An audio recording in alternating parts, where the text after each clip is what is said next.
लक्ष्मी माता कहाँ रहती है, इसका जवाब ये छोटी सी कहानी में आपको मिल जाएगा। एक गांव में एक बूढ़े सेठ जी रहते थे। सेठ जी के पास पुरखों का खूब सारा धन था और उनका व्यवसाय भी अच्छा चल रहा था।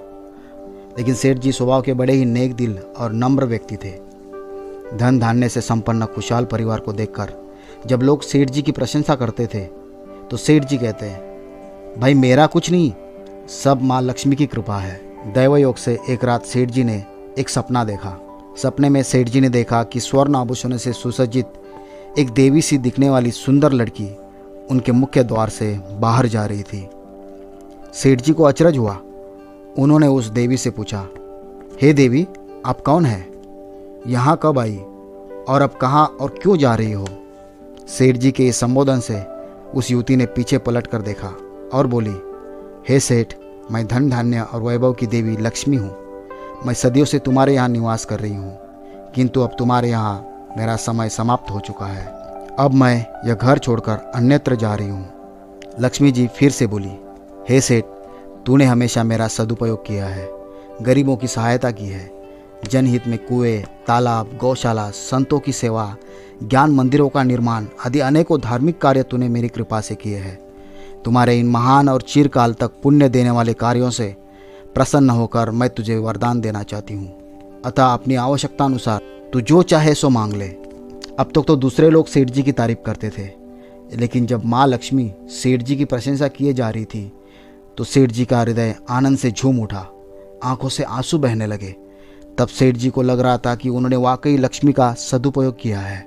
भावातिरेक में रुद्रकंठ से सेठ जी बोले, हे माँ, आपके दर्शन करके और वीणा से मधुर वचनों को सुनकर मैं धन्य हो गया।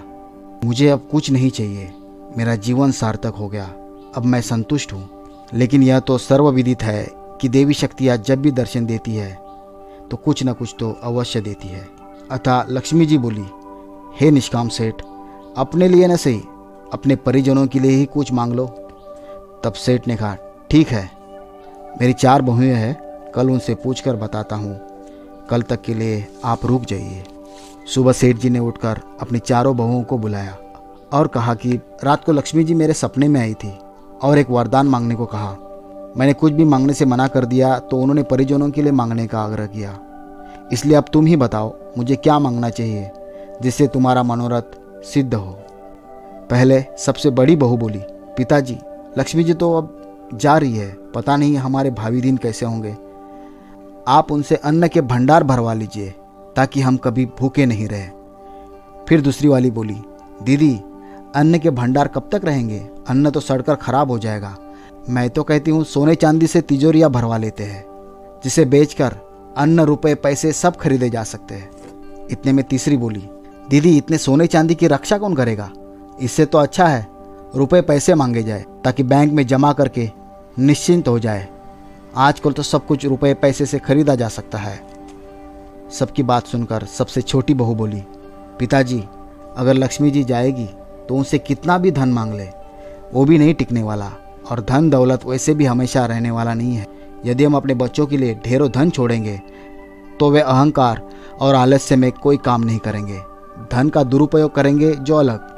अतः आप लक्ष्मी जी से कहिए कि हे देवी, आपको जाना है तो जाइए, किंतु इतना वरदान देते जाइए कि हमारे घर में हमेशा धार्मिकता का वातावरण बना रहे, साधु संतों और सज्जनों की हमेशा सेवा होती रहे, सभी परिजनों के हृदय में ईश्वर की आस्था बनी रहे, सभी में आपसी प्रेम और अपनत्व का भाव हमेशा बना रहे। यदि इतना ही हो सके तो संपत्ति के बिना भी विपत्ति के दिन आसानी से कट जाएंगे। सेठ जी को छोटी बहू की बात पसंद आई। उन्होंने ऐसा ही कहने का मन में सोच लिया। उस रात फिर से लक्ष्मी जी सेठ जी के सपने में आई और बोली, पूछ लिया सेठ अपनी बहुओं से?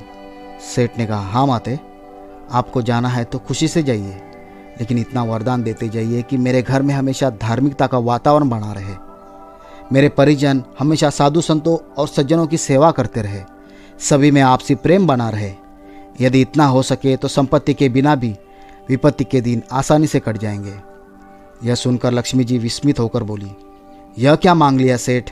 जिस घर में साधु संतों और सज्जनों की सेवा होती है, धार्मिकता का वातावरण बना रहता है और परिजनों में परस्पर प्रेम होता है, वहाँ तो स्वयं श्री हरि का निवास होता है, और जहाँ श्री हरि का निवास होता है उसे तो मैं चाह कर भी नहीं छोड़ सकती, क्योंकि मैं तो उनके चरणों की सेविका हूँ। यह वर मांगकर तुमने मुझे इसी घर में रहने को विवश कर दिया है। जिसने भी तुम्हें यह युक्ति सुझाई है वह निश्चय ही चतुर, धार्मिक और बुद्धिमान है। यह वर देकर लक्ष्मी जी उसी घर में रहने लगी। जिस घर में धार्मिकता का वातावरण बना रहता है और आपसी प्रेम भाव में लोग रहते हैं, उस घर पे लक्ष्मी जी का हमेशा आशीर्वाद बना रहता है।